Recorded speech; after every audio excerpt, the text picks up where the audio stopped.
High বন্ধুরা, দেখো আবার চলে আসলাম ছোট একটা রেসিপি নিয়ে।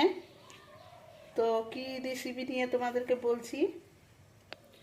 তো দেখো, রুটি দিয়ে খাওয়ার জন্য দেখো তরকারি করে নিয়েছি, সবজি। তো এটা কিসের সবজি আছে দেখো, নিজে দেখাচ্ছি তাই।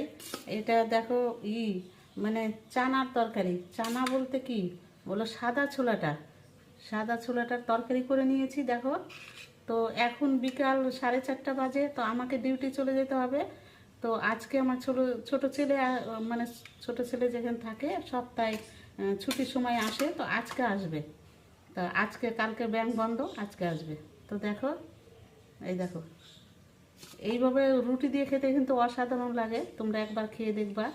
কিছুই মশলা দিইনি, জিরা ভাজা আর অল্প একটু আদা আর শুকনো লঙ্কা দুটা, এই দিয়ে রান্না করেছি। কেমন হয়েছে দেখো, এই দেখো, ভালো করে দেখে না, খেতে কিন্তু অসাধারণ লাগবে। আর এই দেখো, রুটি করে নিয়েছি। তো আমার এক ছেলে, মানে বড় ছেলে সকাল সকাল চলে আসবে, ওর জন্য রুটি করে নিলাম। আর ছোটো বৌমা আর ছেলে একটু দেরিতে আসবে, তো ওর জন্যে আটা মাখিয়ে রেখে গেলাম।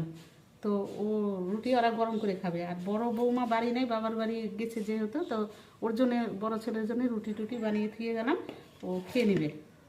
আর ছোটো জন্য গরম করে খাবে। আর এই দেখো, আমি দুধ গরম করে নিয়েছি, এই দুধ দিয়ে রুটি দিয়ে খাবো।